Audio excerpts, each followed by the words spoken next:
Tengo que saber, según nuestro gurú, la OMS, es la que nos anda diciendo lo que nos va a pasar, ¿no? Va a haber más de 500 millones de personas diabéticas para el 2040. ¿Se imaginan eso? Es terrible la epidemia que vamos a vivir. Ya, el tema es de que la diabetes incrementa el riesgo de muerte.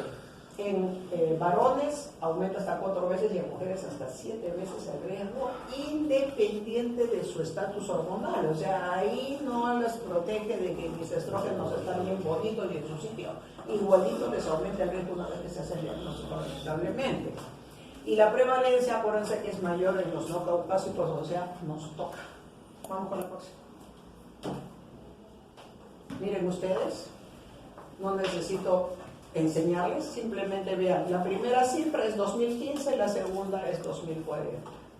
Y miren ustedes lo que le toca a nuestra población, América Central y Sudamérica. De 29,6 millones, en 2040 vamos a tener 48,8 millones de diabéticos. Eso es lo que les va a tocar manejar a ustedes, ¿no? Y si ven en la zona del Pacífico, miren ustedes, de 153 a 214. Lo que menos le aumenta es a los norteamericanos, como ven, ¿no? No es lo que nos va a pasar a nosotros. Y miren en África, de 14 a 34. Terrible, ¿no? Y eso es cifras proyectadas de lo que está pasando en la actualidad, y lamentablemente al 2019 las cosas no están cumpliendo. Si no, pregunten a los endocrinólogos que están al día con... Y esta es la clásica que desde el año 89 ya nos lo decían. O sea, esto que tenemos acá se cumple desde hace tiempo. Miren ustedes, si ven los colores, donde están los caucásicos, abajo es la raya celeste. Y los nativos americanos y afroamericanos son los que tienen la incidencia por millón anual de diabetes. Y nosotros estamos ahí en esos dos, porque si no tenemos de INE, tenemos de Mandinga, ¿no es cierto? O sea, estamos feroz. La próxima. Ahora, el riesgo de enfermedad renal, o sea, de nefropatía diabética, que es nuestro tema, y la presencia de proteinuria, sea como micro o como macroalbuminuria y daño renal, son similares en el 1 y en el 2, o sea, el riesgo es el mismo. ¿De qué depende? De los factores de riesgo asociados, ¿no? Si yo tengo un diabético tipo 2, por mucho que sea un tipo 2, pero es obeso, es hipertenso, ¿no? Tiene la hemoglobina glicosilada encima de uno que tiene microalbuminuria, va a ser nefropatía diabética, ¿no es cierto? O sea, depende de los factores asociados, o sea, su riesgo es el mismo, depende del tiempo de enfermedad en el caso del tipo 1, pero el riesgo es similar y depende de las comorbilidades que tenga el paciente, ¿no? Y como saben, es la primera causa pues, de ingreso a programas de hemodiálisis junto con hipertensión arterial, y si se juntan hipertensión y diabetes, pues es la fórmula perfecta para que el paciente entre. Nosotros no tenemos estadísticas acá, pero en Estados Unidos aproximadamente la mitad de los pacientes que inician terapia de reemplazo renal son por diabetes. ¿La próxima? Y veamos cuál es la historia de la diabetes. Esta es la historia del diabético tipo 1. Como comprenderán, en el diabético tipo 2 no existe esa característica de la evolución con el tiempo de enfermedad. ¿Por qué?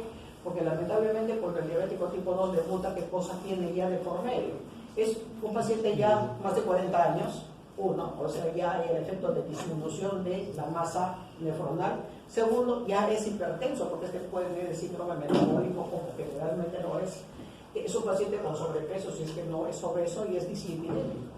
Entonces, en el paciente tipo 2, la historia de la evolución asociado al tiempo que fue diagnosticado diabético no guarda la misma correlación, y de hecho hay un porcentaje en estadísticas, hay reportes hasta 30% de diabéticos tipo 2 que debutan ya con una nefropatía, donde la típica lesión puede no ser exactamente la de tipo 1, que es la esclerosis de tipo difuso o la de tipo nodular, sino muchas veces es una mezcla de lesión glomerular con fibrosis, nefropatía tubulino intersticial, que responde a las otras condiciones que estamos mencionando.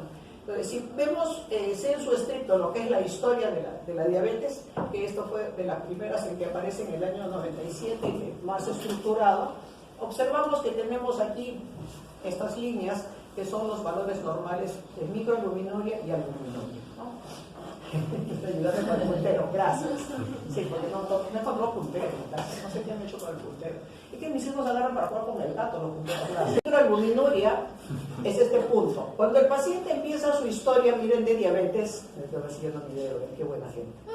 Y tenemos aquí, más allá de 5 años de diabético, el paciente puede hacer picos de microalbuminuria asociados a actividad física.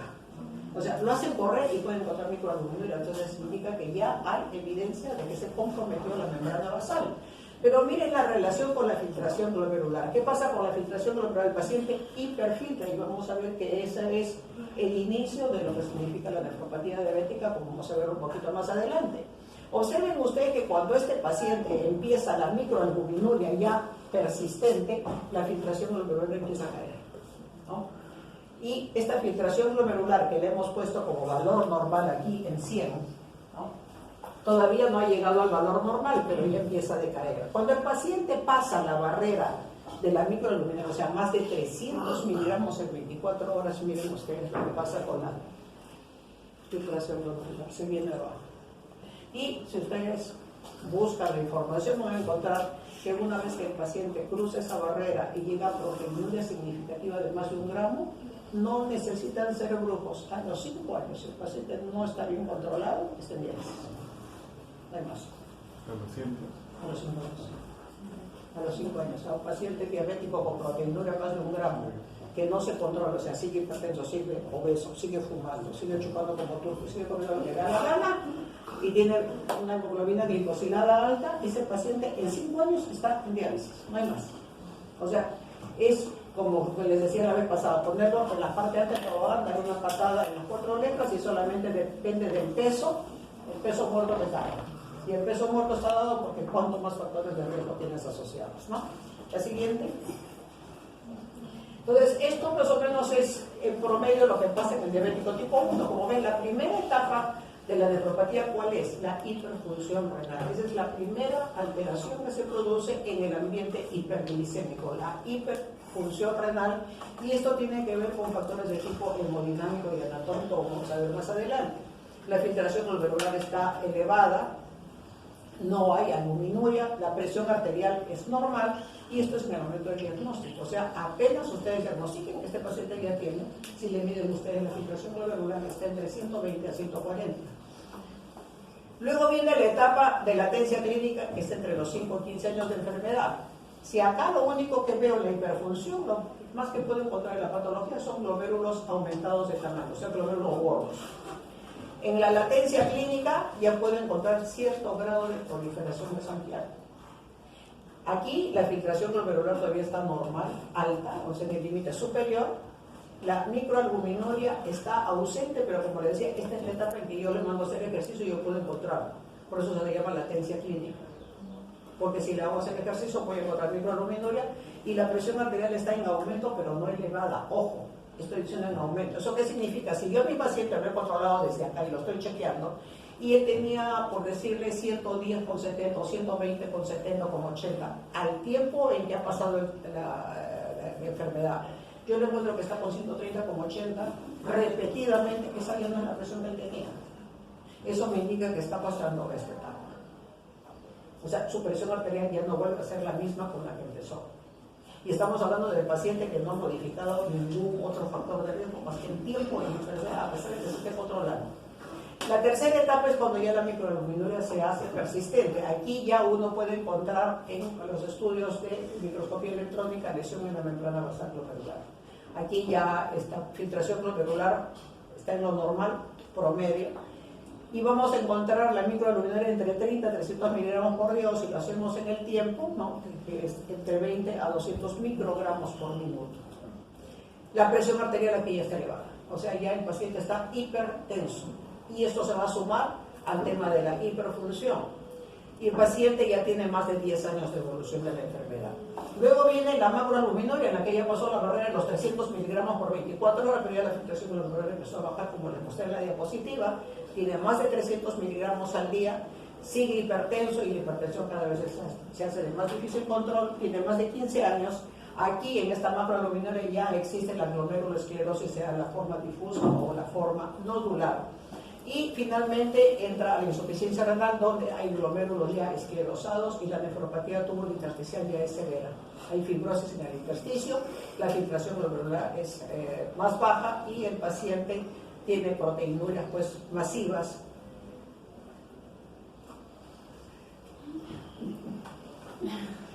¿Qué hago con ustedes? Aguas para el molino. Ya, está hipertenso y tiene más de 15 años de enfermedad. Yo no voy a reportar, porque la verdad no me preocupa. Acá tengo una promoción así, de verdad, se lo digo sinceramente. No he tenido promociones así. Ni en San Marcos, ni en la San Martín, ni en la Ricardo Palma. Pero ustedes, no sé qué tienen. Si odian la nefrología, la próxima día. Los factores genéticos son importantes, ¿no? La variación de la enzima convertida en angiotensina, la variación de lesión, es la que favorece de que los hijos de esa persona que tiene nefropatía diabética va a hacer nefropatía diabética con más frecuencia que aquel que no tiene familiares que hayan hecho lesión renal. Segundo lugar, el tema más importante de la hemodinámica intrarrenal alterada, que ahora lo vamos a ver, la activación de vías alternativas a la glucosa que lamentablemente llevan al riñón a un proceso de oxidación severa, la presencia de la glicación o glicosilación no enzimática de las proteínas que lleva a los productos de glicosilación avanzada, los ACE famosos, y el imbalance humoral que se altera por la hemodinámica intrarrenal alterada, que estimula al endotelio, lo pone disfuncional y todos los vasoconstrictores priman sobre los vasodilatadores. Vamos viendo por partes. Entonces, ¿qué es lo primero en la hemodinámica glomerular? El ambiente hiperglicémico lo que produce es la estimulación de prostanoides, que van a producir una gran vasodilatación en la arteriola aferente. Pero no solamente es el ambiente hiperglicémico, sino el ambiente de la mayor reabsorción tubular, ¿no es cierto? Si yo estoy hiperglicémico, va a aumentar la reabsorción tubular. ¿A qué nivel? ¿En qué segmento? El tubo contorneado proximal, ¿no es cierto? ¿A través de qué transportador, se acuerdan? Y hay fármacos inclusive que lo bloquean, el SNGT2, ¿no es cierto? ¿Y con qué transporta la glucosa? ¿Con quién? Con sodio, ¿no es cierto? Entonces, si yo estoy hiperglicémico, espero que me sigan para que puedan entender esto cuando los hablen de empaglifosina, la empaglifosina que está de moda. Si yo aumento mi reabsorción de glucosa y este mismo transporte con el sodio, ¿cómo va a estar el sodio en los niveles distales? Y cuando le llega la mácula densa dice, oye, sodio bajo, manda señal, y ¿qué le dice a la arteriola aferente? Abre tu boca, falta sodio. Y a los prostanoides, o sea, al estado inflamatorio por hiperglicemia, se suma el efecto de este mecanismo de feedback. Y cuando se abre la boca, ¿qué va a pasar con el flujo plasmático renal? Aumenta la filtración glomerular. Pero además hemos dicho que hay un imbalance entre por la disfunción endotelial. A la hora que abre la boca se produce un aumento del shear stress, disfunción endotelio, aumentan más vasodilatadores y entran en imbalance con los vasoconstrictores. Los vasoconstrictores empiezan a aumentar y entran en desbalance. Estos aumentaron, pero también aumentaron los otros. ¿Quiénes son los otros? Endotelina y angiotensina 2 son los peores. Tromboxano 2 también, pero básicamente es endotelina y angiotensina 2. ¿Qué va a hacer la angiotensina 2 en ese momento? Vasoconstricción acá, el eferente. ¿Qué cosa diseñamos ahorita? Si esto está abierto, esto está cerrado, hipertensión glomerular. Y ahí sí, la soga al cuello con el pobre, ¿no es cierto? Entonces, los prostanoides vasodilatadores aumentan inicialmente para abrir la boca. A esto se le suma el efecto del feedback glomerulotubular, que hace de que se sense menos sodio por la mayor reabsorción por culpa de la glucosa, ¿no? A la final la glucosa es la culpable de todo. Aumenta el flujo plasmático, la presión hidrostática, se produce el estrés capilar, la disfunción endotelial que les he dicho, próxima. Y esta hipertensión, ¿qué hace? Empieza a golpear a la membrana basal glomerular, aumenta el tráfico de macromoléculas, entre las cuales está ¿quién? La albúmina. Y ahí empieza la famosa microalbuminuria. En ese momento, como ustedes vieron en la historia, aparece una presión arterial que se eleva. ¿Se acuerdan? Cuando apareció la microalbuminuria aparecía hipertensión en el diabético. ¿Y qué va a hacer la hipertensión? Si este está con la boca abierta, esto cerrado, viene la hipertensión de lo que ya tenía estrés de flujo por la hipertensión, esto aumenta. La hipertensión duele, no, si el diabético no viene, la microalbuminuria se va a convertir en macroalbuminuria, ¿no es cierto? Entonces, el desarrollo de hipertensión va a producir mayor daño, y esto es importante, la caída nocturna. Si el paciente tiene alteración del ciclo circadiano, va a ser peor, porque los pacientes que son non-diper son los que guardan relación con mayor daño neuronal. Por lo tanto, ¿qué me llevo a casa? Que el diabético hipertenso es el peor que tengo en mis manos, y al diabético hipertenso lo tengo que mapear. Obligatoriamente tengo que saber si es un diper o un non-diper, porque el non-diper es el más peligroso y tengo que hacer lo que en cardiología les he dicho, la cronoterapia. O sea, no es de que todas las pastillas se toman en la mañana. Si el paciente es un non-diper, tengo que ponerle medicación cada 12 horas, ¿no? Esto es lo que pasa, lo normal, en el diabético, arterias dilatadas, están todos los que lo producen: el factor de crecimiento tipo insulina 1, factor transformador de crecimiento, el factor de crecimiento vascular endotelial, el óxido nítrico, las prostaglandinas, el hormón, todas esas intervienen allí. Se produce la construcción del arteriol deferente, y esto es lo que produce pues la hipertensión glomerular con la pérdida de proteínas. Esa es la razón por la que yo utilizo los bloqueadores del sistema renina-angiotensina-aldosterona. De esa manera yo disminuyo la hipertensión dentro del sistema. Pero ¿qué cosa estoy haciendo al abrirle la boca? Si esta es la presión de filtración y yo le abro la boca, ¿cómo está la presión de filtración? Disminuye. ¿Y cómo va a estar entonces la creatinina? Puede elevar. Entonces, eso es importante que lo conozcan, porque muchos médicos jóvenes dicen se le elevó la creatinina, hay que retirar. Pero no, es un efecto esperado. Cuando la filtración glomerular cae más del 25%, ahí sí, sea quien sea, así sea el rey de Arabia y el rey de los pozos petroleros, señor, esta pastilla no se la cobra, se la quita. No, que pintarlo con los síntomas. Le dicen, no, ya más del 30% de filtración glomerular, usted no es candidato para eso. Porque su estado de activación del sistema es tan severo que al abrirle yo le estoy tirando abajo la función, ¿verdad? Y eso es peligroso, ¿no? Entonces, siempre recordar de que va a haber caída de la filtración glomerular, y ustedes tienen que calcular con las estimadas, calculan, no baja, será pues del 15 al 20%, aceptable, sigue. Tengo que hacer ese cambio. ¿Por qué? Es más importante ese pequeño cambio a que yo no le dé ese medicamento y va a llegar a la diálisis, porque no va a haber quien lo pueda. La próxima. Evidencia de que la hipertensión genera microalbuminuria, hay un montón. Y aquí hay, miren, los normoalbuminúricos en triangulito, los verdes microalbuminúricos y con proteinuria evidente en triangulitos. ¿Dónde está lo de proteinuria evidente? Cuanto más alta es la presión arterial media. Más alta la presión arterial media, más proteinuria. Evidencia de que la hipertensión per se guarda relación con la expresión de proteínas, evidente. Si a esto le sumo la microalbuminuria del diabético, ya completé la historia, porque si no controlo bien la presión en un diabético, no estoy haciendo bien las cosas. Y veamos algunas cosas de la fisiopatología, o sea, no solamente en la hemodinámica, sino está el problema de que, decíamos, la glucosa empieza a estimular otras vías metabólicas alternativas. Me quiero liberar de la glucosa, dicen, y entonces estimulo la vía del glucoleón. Sabemos que la glucosa, captación no dependiente de insulina, cristalino, no necesita insulina, simplemente se mete justo donde no debe. Y entonces, al aumentarse la glucosa intracelular, dice, no puedo tener tanta glucosa, y se estimula la vía a través de la aldosa reductasa para acumular sorbitol. Lamentablemente el sorbitol está puesto ahí en un balón de color rojo. ¿Por qué? Porque es malo. Es malo. ¿Qué cosa es lo que hace? Aumenta la osmolaridad intracelular. Sí, pero aumentará un poquito más que la glucosa, pero como que no es algo grave. Pero lo que sí hace, ¿qué es esto? Disminuye el nivel inositol intracelular. ¿Y qué cosa va a producir eso?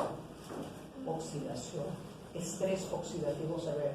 Y ustedes saben que el estrés oxidativo es dañino para las células, para las mitocondrias, y seguimos aumentando daño. Entonces, ese exceso de glucosa que no controlamos, no es que no importa, mañana se pone pues una pastillita más, se pone 5 unidades más de insulina. No, señor, no se le puede perdonar al paciente porque esto es lo que le va a pasar. Y se va a seguir oxidando y se va a seguir fregando. Y no es acá solamente la nefropatía, porque a mí el riñón es parte importante, pero es el ojo, es el nervio, son las coronarias, es el delegado. Le voy a tirar, ¿con qué le quiero? Con la chapa. Y esto es lo que se produce por efecto de la glucosa elevada. Los famosos productos Amadori, que son los que van a generar los productos de glicosilación avanzada. La glucosa en exceso se une al extremo de las proteínas del extremo NH2 para poder oxidarlas. Y se pegan. Ese es el proceso de glicación o glicooxidación. Y se produce una primera fase, esta reacción se llama de ketaminación inicial, que es esta base SHIP, que es inestable, y viene la segunda fase de ketaminación, se producen los productos Amadori estables. Aquí ya se formó el famoso AGE. Y aquí están los AGEs. Lamentablemente tenemos receptores de productos de glicosilación avanzada en todas las estructuras del riñón, en todas, y en un montón de otros tejidos también, pero en el riñón en todas. ¿Y qué cosa hacen los AGE? Con sus receptores se unen y producen alteración en la síntesis proteica, o sea, la dañan. Y lamentablemente estos productos también captan a las lipoproteínas que se extravasan. O sea, si el paciente está dislipidémico, los vasos en el riñón también extravasan. Esos son LDL oxidadas. Captan acá y ¿qué cosa se va a producir? Al igual que en la arteriosclerosis, acá se produce la glomeruloesclerosis. O sea que tenemos hiperfiltración, tenemos microalbuminuria, tenemos la fijación con alteración de las proteínas, de la estructura proteica de todo el riñón por esta oxidación, ¿no? Ya tenemos el estrés oxidativo por el tema de sorbitol, ¿no? Sí. Y tenemos el problema de aterosclerosis o glomerulosclerosis que se llama el riñón, porque estos receptores lamentablemente captan las NTL oxidadas, ¿no? Y también cómo se va construyendo la desgracia del riñón, ¿a que sí? Y miren, los productos de glicación avanzada tienen receptores en todo: célula arterial, célula muscular lisa, fibroblastos y células mesangiales. No les voy a repetir todo esto porque esto es para la gente de posgrado, cuando enseño a los chicos de posgrado, pero lo que quiero es, los productos de glicosilación avanzada, me guardo en memoria que tengo receptores en todos los tejidos, y lo que voy a generar es filtración vascular, o sea, exudación, coagulopatía, trombosis de los vasitos, proliferación celular con la glomerulosclerosis, acúmulo de la matriz en el intersticio, daño tubular intersticial. Completa la desgracia del diabético. Youtuber.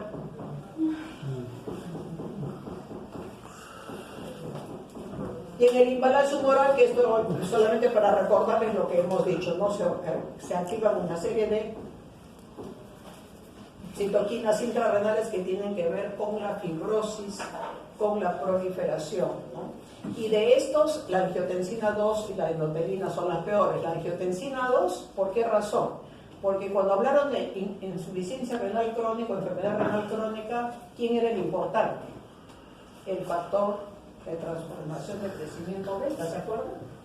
¿Y por qué es importante? ¿Quién lo estimula? La angiotensina 2. Es su sicario. Para que nunca se olvide, la mnemotecnia, el factor transformador de crecimiento beta es el sicario de la angiotensina. La angiotensina no está en la cárcel, está amarrado, pero agarra teléfono como las cárceles que tienen celular, llama a su sicario y le dice: ese glomérulo y ese intersticio prolifera. Y encima vas a hacer que se vaya a engrosar la pared de todos los vacíos y el músculo liso. El músculo liso vascular se va a poner gordo. Ya está, se acabó. Y sale el factor de hormona de crecimiento beta y arranca. Y es lo que hace. Es el que estimula todas las citoquinas inflamatorias y proliferativas que no lo voy a mencionar acá porque si no, acá se van a morir. Pero recuerden que el imbalance humoral por esa disfunción endotelial que hemos mencionado y por el ambiente hiperglicémico que genera todo este imbalance, la angiotensina 2 es la mala para proliferación y fibrosis. Por eso es que tenemos que matarla con los bloqueadores del sistema renina-angiotensina-aldosterona. O sea, no solamente mejoro la hipertensión, sino mejoro la inflamación, evito la fibrosis. Y al bajar la presión, bajo la misma albuminuria. Al bajar la fibrosis y la inflamación, mejoro el riesgo de este paciente de que vaya a perder estructuras sanas. ¿De acuerdo? Entonces, no se olviden que el sicario de la angiotensina 2, ¿quién es? Factor de crecimiento beta. Ese es el canal. ¿Ya?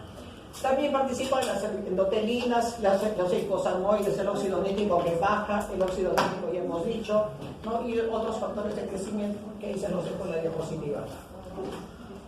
Delegado. Entonces, en el glomérulo que va a producir toda esta imbalance pues, de prostanoides, estos sicarios, el factor de crecimiento, la angiotensina 2, que hay una hipertrofia glomerular por efecto de todos estos, se engrosa la membrana basal glomerular, hay expansión de la matriz mesangial por el acúmulo de colágeno, ¿no? Que es característico dando los dos tipos de glomerulosclerosis, y existen otras dos lesiones que es la gota capsular, que es el acúmulo de glucógeno por debajo de la membrana basal, ahorita les voy a mostrar una foto, y capuchones o caps de fibrina por los fenómenos trombóticos que hay. La próxima, dime. Una consulta, en la diapositiva anterior que decía sobre el factor de crecimiento, no la entendí, esa. ¿Cuál es la que estimula el aumento del otro? O sea, el sistema es que la hiperglicemia, que estimula todas las citoquinas proinflamatorias que le abren la boca, ¿no? Y cuando se produce el estrés por la presión dentro del glomérulo, dentro del capilar glomerular, esa disfunción endotelial que activa ese imbalance entre vasodilatadores y vasoconstrictores. Los vasoconstrictores que predominan por disfunción endotelial, que ya lo han visto en otras áreas, es la angiotensina 2, las endotelinas y el óxido nítrico que se viene abajo, ¿no es cierto? Esa es la clásica. La angiotensina 2, que es estimulada, ¿no? ¿Qué cosa hace? Ella estimula la aparición del factor transformador de crecimiento beta, que es su sicario. Y esta canalla lo que hace es estimular la liberación de más citoquinas inflamatorias, que son las que están aquí abajo, ¿no? Y van a producir más fibrosis, más inflamación, y entonces ya el incendio está imparable. ¿Está claro? Sí. Ya, vamos. Listo. ¿Cuáles son las lesiones en el túbulo? También hay en el túbulo. También la célula túbulo epitelial se hipertrofia, porque todos estos sicarios que han salido y todos estos efectos inflamatorios están en todos los riñones, ¿no? Entonces la membrana basal del túbulo también se engrosa, así igualito que sucede con el glomérulo. Y miren, hay una transición epitelio-mesenquimal. Al producirse la transición epitelio-mesenquimal, ¿qué pasa? Las células mesenquimales empiezan a producir más colágeno y empieza el intersticio a engrosarse. O sea, esa transformación produce ese cambio de aumentar más producción de colágeno en el intersticio.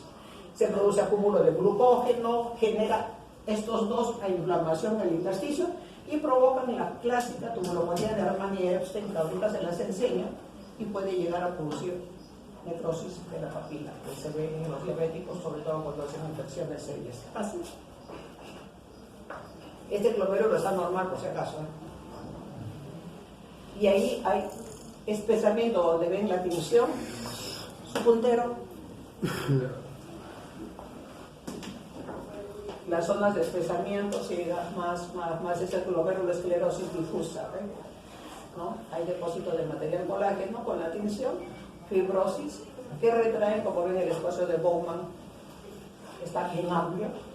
Aquí es la forma nodular, que con tinciones especiales de plata metenamina se ven mucho más oscuras. La próxima. Estas son las lesiones de Armani Epstein. Estos son células tubulares. Como ven, arriba hay un túbulo que está normal. ¿La ven? Y acá es como si le hubiesen pasado borrado la tiza, la mota, ¿no? No hay color. Entonces, son como fantasmitas. Ustedes dicen que los núcleos están flotando. No, la tubulopatía de Armani-Epstein, que es patognomónica de la nefropatía intersticial del diabético, ¿no? Depósito de glucógeno en células epiteliales. La próxima. Entonces, veamos con la microalbuminuria. Entonces, esta es un marcador temprano de que el paciente está haciendo nefropatía diabética y la definición es importante que la conozcan. O sea, entre 30 a 300 miligramos en 24 horas, porque minutada difícilmente se pide para de forma rutinaria, eso solamente en caso de investigación. Entonces, el paciente debe tener menos de 30 miligramos en orina de 24 horas para considerarse normal. Si está por encima de 30, entre 30 y 300, ya se define que hay una excreción anormal de albúmina, o sea, microalbuminuria. ¿Y cuándo se diagnostica? Miren ustedes, estos son los criterios, por lo menos 2 a 3 muestras de orina examinadas en periodo de 6 a 12 semanas. O sea, no es que yo le tomo hasta el día, hasta mañana y hasta pasado, o sea, separado. Mire, vamos a evaluarlo, a veces el próximo mes vamos a chequearlo, o a chequear el próximo mes, y sacamos un promedio de las 3. Si está por encima de 30, definitivamente el paciente tiene una nefropatía diabética incipiente, ¿no? Pueden utilizar el radioalbúmina creatinina, que es como usamos donde yo trabajo, que es mucho más, digamos, corregido ya, que tienen que expresarle la albúmina en miligramos por gramo de creatinina. Entonces piden ustedes creatinina, albúmina en orina simple, corregida, y inmediatamente les contestan eso, ¿no? Entonces, si está más de 30 en la primera orina de la mañana, el paciente también tiene pues alteración en la excreción de albúmina. Próxima. La primera, ¿es válido para ustedes? Para la de tipo 1, ¿no? Es lo que hemos dicho. En relación con la duración de la enfermedad, para el tipo 1. En el tipo 2 esto se cumple, llévense a casa que esto no es así. Pueden debutar con lesión renal y puede tener el paciente 1 año de diabético, y si le hacen ustedes evaluación van a encontrar que tiene nefropatía diabética. El primer grupo que hemos visto, ¿no, Londra? Daisy, ¿no? ¿Se acuerdan? ¿Qué cosa encontramos? Paciente con proteinuria masiva, diagnosticado hacía 1 año y medio, creo que era, ¿no? 1 año de diabetes, 1 año de hipertensión, y debido a la proteinuria masiva proceden a hacerle biopsia renal, y que encontraron glomerulosclerosis nodular diabética, y tenía 1 año de diabetes. Entonces, en el diabético tipo 2 eso no se cumple, y eso es importante que lo recuerden. ¿Qué cosa es lo que yo tengo que tener seguro y bien claro? Que si mi paciente tiene una proteinuria, es diabético, y yo sé que la diabetes no duele, la hipertensión no duele, y de repente este paciente tiene más tiempo de diabetes, ¿dónde veo yo la razón para no biopsiarlo? En el fondo de ojo, muy bien a la otra. Entonces, si el fondo de ojo me dice retinopatía diabética, pata de pato, pico de pato, dice Cocoa, ¿para qué lo van a biopsiar? ¿No es cierto? Entonces, si hay retinopatía diabética, no se pone la mano encima. Salvo que el paciente tenga hematuria y cilinduria, eso sí se sale parámetro. Eso no existe en la nefropatía diabética, ¿no? Entonces, por eso es que es importante que lo chequeen. Te está apurado, el delegado se quiere ir. No se preocupen, no es lo leen en su casa. 30% de diabéticos, como les digo, pueden tener nefropatía sin evidencia de retinopatía. Este es el gran problema para los nefrólogos. Los diabéticos que tienen nefropatía y que la retinopatía no existe. ¿Qué piensan ustedes que deberíamos hacer cuando tenemos un paciente? A ver, ideas. ¿Qué hacemos? ¿Lo biopsiamos? Así es. ¿Qué patologías han encontrado los que han hecho seminario, el conversatorio clínico terapéutico? ¿Qué lesiones puede encontrar uno en los diabéticos sin retinopatía diabética y que tienen proteinuria nefrótica? Membranosa es la primera, es la más frecuente y que generalmente es la patología prevalente pues, en ese grupo etario, ¿no? Entonces, cuando no hay retinopatía, ustedes tienen todo el derecho a plantear biopsia. Ahora, ¿a qué le llamamos retinopatía? Y eso es importante que se lo lleven a casa, porque eso de repente no se lo van a explicar, o en los libros o en los textos no lo van a encontrar. interconsulta al oftalmólogo. No evidencia retinopatía diabética. ¿Se quedan tranquilos ustedes? No, pues. Le dice, no. A mí usted me hace una retinografía con angiofluoresceína. Si en la retinografía con angiofluoresceína me sale de que no existen aneurismas venosos, voy a asumir que usted tiene la razón y que no hay retinopatía diabética. Entonces ustedes nunca se queden contentos, porque entrar a biopsiar es un procedimiento invasivo. Es un procedimiento invasivo y tienen que estar seguros que realmente el paciente lo requiere.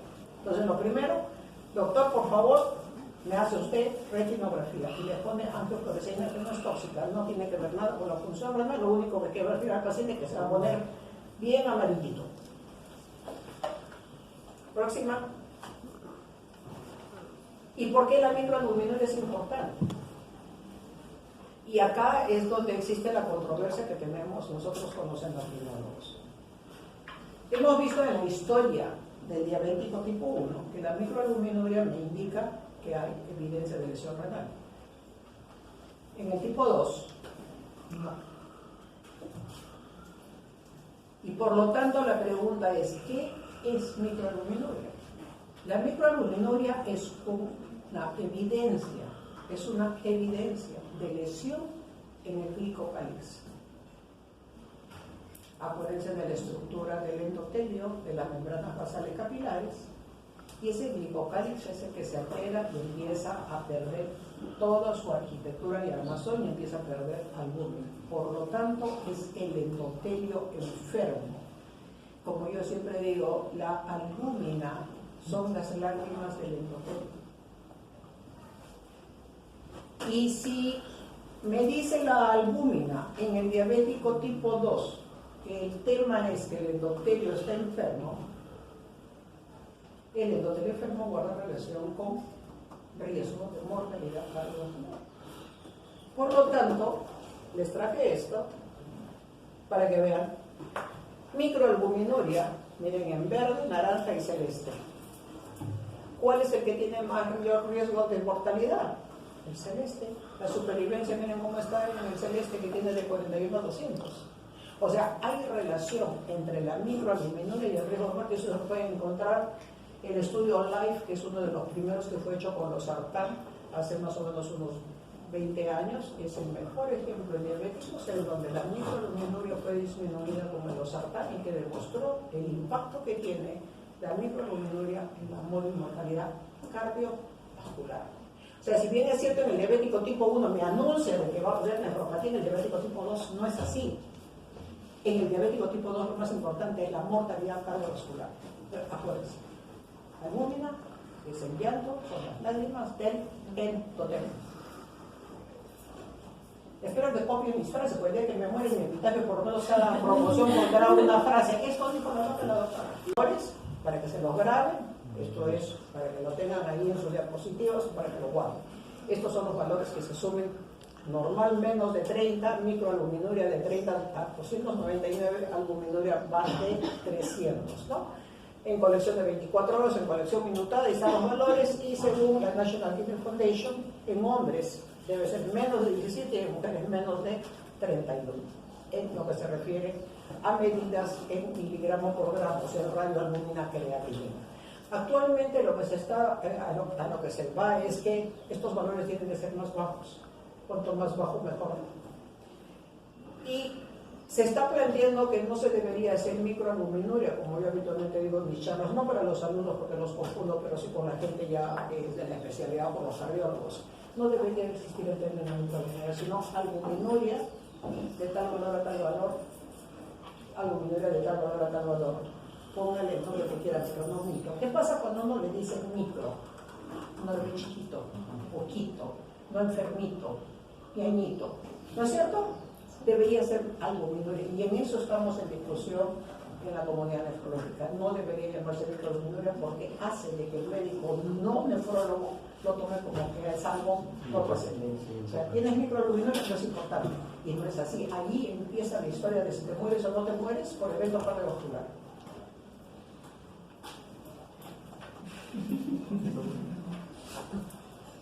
Como Como decíamos, no todos hacen enfermedad renal, tenemos que tener factores de riesgo y eso es para el tipo 1 y el tipo 2. Miren ustedes, el paciente que tiene una hiperglicemia, que su hemoglobina glicosilada está más de 7, definitivamente es un riesgo. Ahí todavía los laboratorios dicen menos de 6.5, menos de 6. Lo claro es que el paciente adulto o adulto mayor con que tenga menos del 7%, ustedes deben estar felices. Segundo lugar, el que es hipertenso.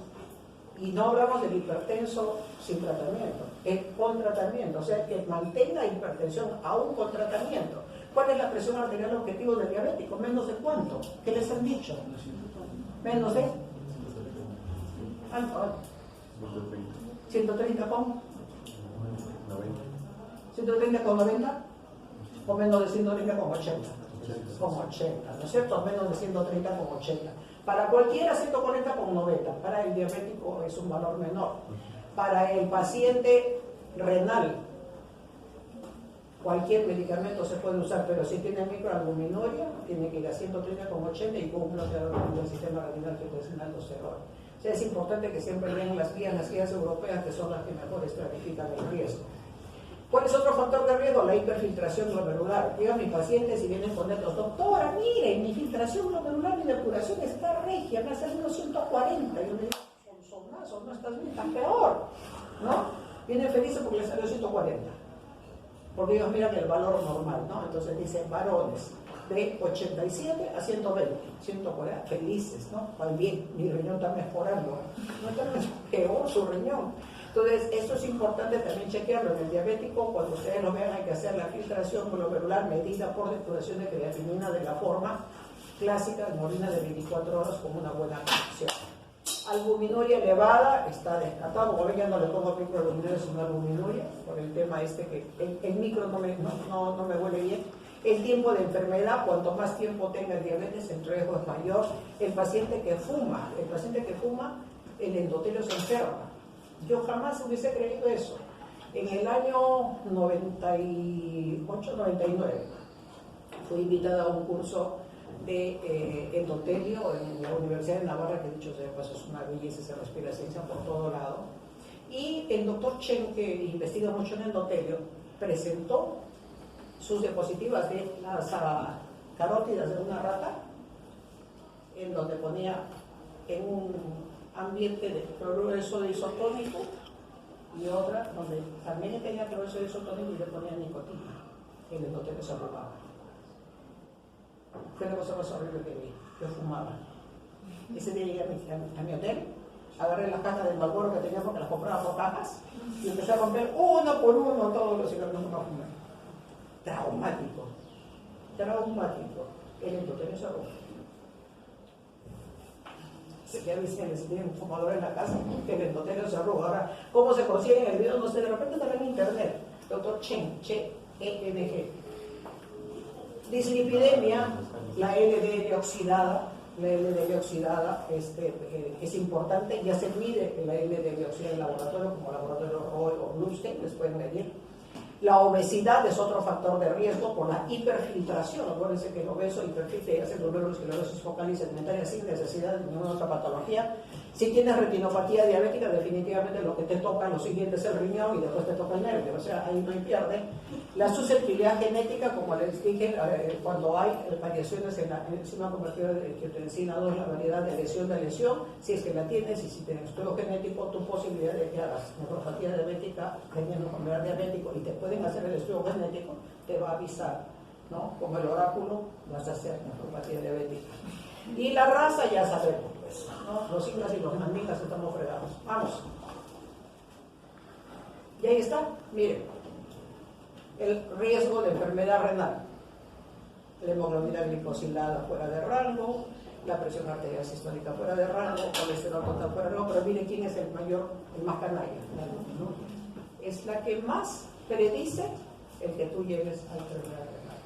Pero si sumas todos, ya pues, agarras el combo completo. Próxima. Esto es para que lo revisen, es simplemente qué es lo que hacemos los nefrólogos para poder hacer, repetir la radioalbumina creatinina, el algoritmo que deben de seguir. La próxima. ¿Cuál es el tema? tema cuando el paciente tiene nefropatía diabética, y eso no es porque quiero que se lo memoricen, sino para que lo lean y se asusten. Cuando el paciente tiene nefropatía diabética, tiene todo esto. Todo esto. ¿Y por qué no aparece? Porque no lo detectamos, porque no lo buscamos, porque no lo pensamos o porque no lo hemos leído. Pero todo esto tenemos que buscar al paciente con nefropatía diabética, retinopatía diabética, y hemos dicho que hay un porcentaje tipo 2 que no lo tiene y que tiene nefropatía diabética. Pero todos los tipo 1 sí lo tienen. Segundo, tienen polineuropatía, que puede incluir la autonómica, esos que van con diarrea, estreñimiento, no me digiere bien, la apariencia del detrusor, las famosas vejigas neurogénicas, los infartos silentes. Señora, ¿cuándo usted se infartó? Yo cuando me infartó, doctor, si nunca he tenido dolor. Infarto silente. La disfunción eréctil, que los varones no lo confiesan, pero tengo un paciente que viene a decir, doctora, mi pastillita, pues no sea mala.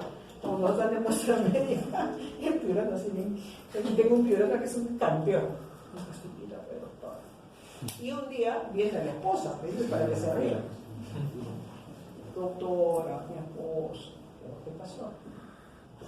Yo lo he visto bien la última vez, porque como vienen de Talara, vienen por Petro Perú, que cubre a toda la familia, ¿no? ¿Qué pasó? Mi esposo ya nada de acá.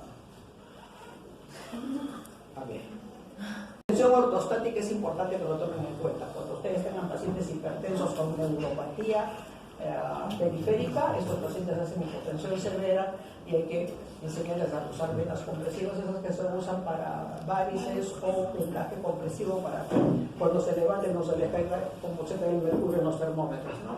Tienen ya enfermedad coronaria, hipertrofia ventricular izquierda, pueden tener insuficiencia cardíaca, pueden tener enfermedad cerebrovascular y ustedes ven que hay alteraciones en algunas funciones y cuando le toman la resonancia van a encontrar con los microinfartos en este paciente y puede tener pie diabético. Entonces miren, cuando el paciente hace compromiso renal, es un paciente que ya puede tener enfermedad micro y macrovascular en otros territorios. La próxima. Entonces, ¿qué es importante la nefropatía diabética? El control glicémico. Es evidente que esto es lo más importante, ¿no? En los diabéticos tipo 1 que no tienen microalbuminuria, es lo más importante porque se ha demostrado que previene el desarrollo de microalbuminuria. Sin embargo, en los pacientes que tienen microalbuminuria, aparentemente esto no es tan eficiente, en revertirlo. Puede evitar el progreso, pero no la reversión, pero obviamente lo que previene es de que haya más lesiones a nivel vascular.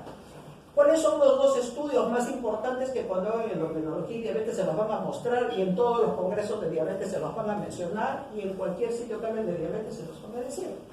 Es el estudio del control de las complicaciones de diabetes, es el trial, la T de trial.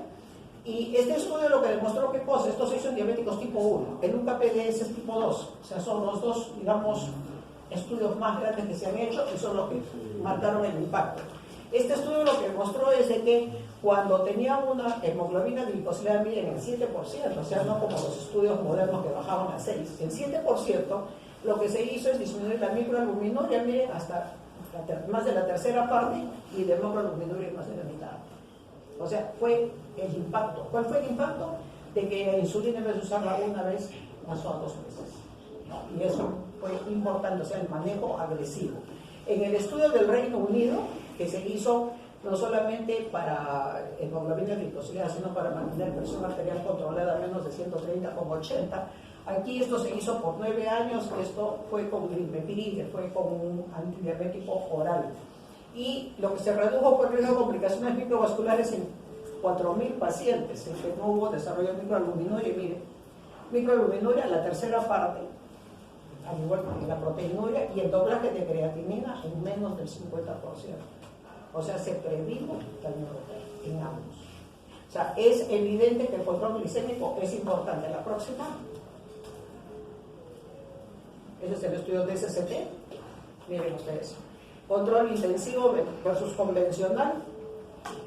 La excreción. El riesgo de desarrollo de la microalbuminuria fue el 51% y 56% para los pacientes con macroalbuminuria. La próxima. Este es el UKPDS. ¿Qué cosa es lo que demostró esto?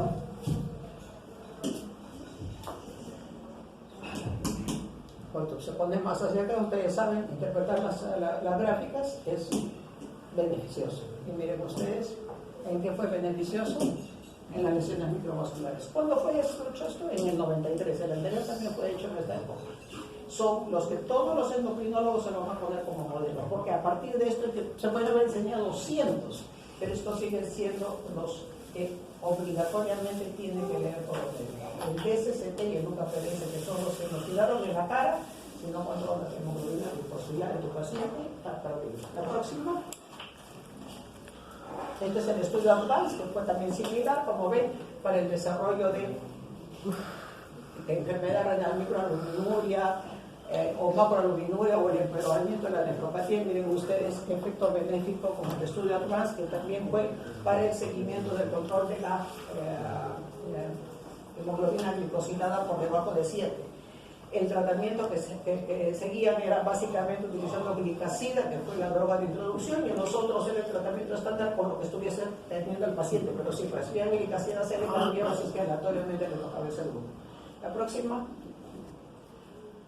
Y esta es la famosa fármacos que bloquean el receptor. Esta es la modernidad de lo que se está haciendo ahora, de lo que está en el mundo. El primer estudio es este, ¿no? Que es el EMPARREG, el EMPARREG que es cardiovascular, y el EMPARREG Outcome, que es para ver también parte de hospitalizaciones. Estos son los que bloquean ese cotransportador y lo que hacen es ¿qué cosa? Eliminan la glucosa y eliminan sodio. Y por lo tanto el paciente lo que tiene es un mejor control de la glucosa, baja de peso y se controla mejor la presión arterial. ¿Cuál es el problema con estos pacientes? Que la cantidad de glucosa que se elimina en la orina es tal que en mujeres, si es que tienen historia de infección urinaria, esta se hace frecuente, en hombres, balanitis por hongos. Entonces, en los que no lo hacen, perfecto. Y lo que se ha demostrado es que los cursos en estos pacientes, como ven acá, de los eventos primarios compuestos, que están muerte cardiovascular, infarto miocárdico no fatal, stroke no fatal, no. Miren ustedes, todos disminuidos. O sea, definitivamente el impacto que hay al bajar los niveles de glucosa en la materia de hemoglobina glicosilada por debajo de 7, tiene impacto en la mortalidad cardiovascular a tal punto, y esto les va a causar admiración, que los cardiólogos, cuando ven un diabético, ellos solos por decisión los están cambiando a una de estas, empaglifosina, dapaglifosina o canaglifosina, pasando por encima de los endocrinólogos por el tema de esto. El pleito ha empezado, no sé qué va a pasar, pero ya me han venido varios pacientes, doctora, por si acaso este miedo de infección urinaria, ¿por qué? Que me han cambiado de medicamento, ¿quién ha cambiado? Mi cardiólogo. Y no es uno, tengo varios. Yo ya le pasé el talán a los endocrinólogos, a los tigres. Este es el EMPARREG renal y también ven lo mismo, miren. Para lo que es el doblaje de la creatinina va mejor con este fármaco, y esto es un estudio a 3.2 años. Ustedes dirán, ¿y por qué no se siguió más 5 años para poder seguirlo? Porque había tanto beneficio que no era justo que los otros pacientes no se beneficiaran, tuvieron que suspender el estudio, tanto en este como en el cardiovascular. ¿No? Usted sabe que los estudios de investigación, cuando hay efecto benéfico que es evidente, se suspende, porque no es justo que se mantenga en otro grupo tipo de fármacos que no son beneficiosos, y eso es lo que pasó con la empaglifosina. No todas estas glifosinas las tenemos en el mercado peruano, por si acaso. La próxima.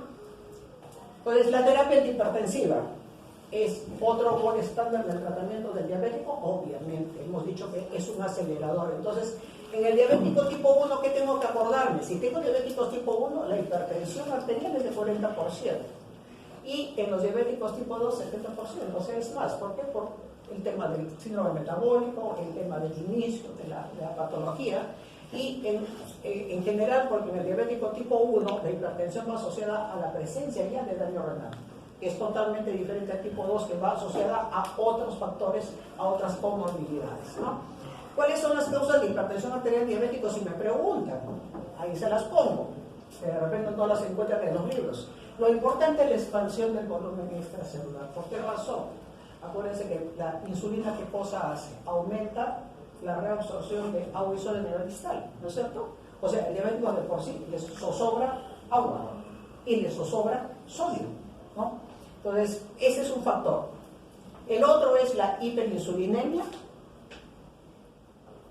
la resistencia a la insulina en los diabéticos tipo 2. ¿Qué cosa hace la resistencia a la insulina en los diabéticos tipo 2? Para la presión arterial. ¿Qué tiene que ver con la adrenalina y no la adrenalina? ¿Tiene algo que ver con el simpático? ¿Estimula el simpático o no?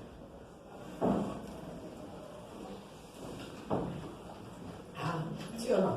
¿Sí, no es cierto? Entonces, otro mecanismo. Y el tercero, cuando hace la insuficiencia renal, o sea, ahí retiene más agua, más sodio, está el simpático estimulado, se acabó la historia. Vamos. ¿Para qué sirve la terapia antihipertensiva? No solamente es para prevenir la enfermedad renal, sino para que no se mueran como chinches por enfermedad cardiovascular, porque es la que más mata humanos, ¿sí o no? ¿No es cierto? Los humanos se mueren como chinches por culpa de la hipertensión arterial. Es cierto. ¿Cuál es la presión objetiva? Ya lo hemos dicho. Y los IEC y los BRAD ya no, pues no tengo que decirles nada. Ya hemos revisado en la fisiopatología por qué son elegidos. Aquí no hay discusión de que me parece, que si quiero, que no quiero. No, tienen que empezar con un IEC o un BRAD, todo hipertenso diabético, tenga o no tenga microalbuminuria. Y los que tienen microalbuminuria, tengan o no tengan hipertensión, también entran. O sea, se les da siempre cuando la presión arterial lo tolera, ¿no? Eso es lo que se hace actualmente. ¿Vamos? ¿Cuáles son las ventajas del bloqueo del sistema renina-angiotensina? Todo lo contrario a lo que hemos visto que el canalla hace solo o a través de su sicario, ¿no es cierto? O sea, ¿qué hace? Disminuye la presión intraglomerular, sí, pues abre acá. Mejora la permeabilidad de la membrana, sí, porque al disminuir la presión dentro del sistema mejora la calidad de la membrana al no tener el tráfico macromolecular aumentado. ¿Qué otro efecto produce? La angiotensina 2 produce todo esto, ¿no es cierto? Y si yo la bloqueo, no hay estrés oxidativo, inflamación, crecimiento y fibrosis, que es todo efecto de la angiotensina 2. Acuérdense que es el péptido vasoactivo más canalla que tenemos. Es el más canalla, produce inflamación, produce fibrosis, produce proliferación, encima no sube la presión arterial, ¿no? Y encima tiene sicario. En la práctica nos dijo que había una método que nos puede dar los IECA. Ya, los IECA y los BRADs, ¿cuándo no deben usarse? Si yo tengo un paciente y académicamente lo que tengo que aprender es que 30 de depuración es el punto de corte donde yo ya no debo usar, tengo que dividir a mi población en dos. Los que empezaron desde acá, desde 70, 80, 90 de función renal y llegaron a 30 con neuroprotección, a esos los sigo, no les tengo que quitar. Pero los que tienen 30 de depuración y están hipertensos, decían diabéticos, microalbuminúricos, no es justo que ustedes le empiecen esos fármacos. ¿Por qué razón? Por el mecanismo. Cuando yo doy un IECA o un BRAD, pues hago aperturo la arteriola diferente. Al aperturar eso, la presión de filtración cae. Y a alguien con 30 de depuración no me puedo dar el lujo de bajar ese 15 o 20% que normalmente cae en que son con 80 o 90 de depuración, porque a ese poquito que le vamos va a hacer la diferencia en que nunca más me haga fibrosis y esté bien protegido, pero a que esté en 30 lo fregué. Entonces, los que tienen 30 de depuración no deben iniciarse. Eso es protocolo, eso es academia, eso es basado en evidencia. Que haya gente que quiera darlo, no aprendan las manos. ¿Ya? Grabado. La siguiente. Esto es lo que, digamos, abrió los ojos a la comunidad médica. Miren de qué mes. Aquí empezó la historia. El veneno de serpiente salió del captopril y que empezó a demostrarse que bajaba la presión. Y entonces un español que vive en Estados Unidos cogió a todos los pacientes hipertensos y los aleatorizó para seguir el famoso comparador que es el atenolol, el pobrecito es el más vapuleado, para ver el toque. Yo estudié atenolol, ahora ya no, pero en los inicios he sido siempre el atenolol. Lo seguí en atenolol y a otro grupo les empezó en el captopril para bajar la presión. Y lo que encontró es que cuando veía que la presión arterial sistólica y diastólica era exactamente la misma en este grupo con captopril y en este grupo con atenolol, o sea, no había diferencias hemodinámicas, en este grupo la microalbuminuria caía. Y ahí empezó la historia. Mientras que en este grupo la microalbuminuria seguía. Y así fue como se descubrió el efecto benéfico de los inhibidores del sistema renina-angiotensina aldosterona. Se los traigo como histórico, este es un estudio colaborativo que fue el primero, como le digo, publicado. Esto es puesto que apareció en el 92 también en el British Medical, ¿no? Que fue exactamente lo mismo, pero con enalapril y metoprolol, otro beta-bloqueador. Y también lo que se demostró es lo mismo, miren ustedes, igual presión sistólica, igual presión diastólica con enalapril y metoprolol, y miren ustedes la infección urinaria de albúmina. ¿No? Entonces se repitió lo que se vio con el captopril. La próxima. Ya esto para mostrarles solamente otros estudios para los que les gusta leer los trials, que son los que realmente nos impactan en nuestro conocimiento. Estas son las curvas de supervivencia, el famoso estudio Microhome, que es otro estudio bastante interesante, que se utilizó también un inhibidor acarranitil contra placebo para los curvas de supervivencia. Y miren, los puntos finales son puntos duros, ¿no? Los puntos duros son eventos fatales, infarto agudo de miocardio, accidente cerebrovascular o muerte cardiovascular. Cuando uno pone como eventos finales duros, el estudio tiene mayor contundencia, ¿no? Siempre y cuando esté bien aleatorizado. Y aquí lo que se demuestra qué cosa, miren con el ramipril, mejor supervivencia. La próxima. Se trató de hacer con amlodipino comparado con el valsartán y salió perdiendo, pues, ¿no? O sea, definitivamente amlodipino no tiene el efecto benéfico, a pesar de que se dice que el protector coronario, protector de canales de cambio, pero miren ustedes, comparado con Umbrat, ustedes dicen ARA2, no sé por qué. Sí, hablan mal.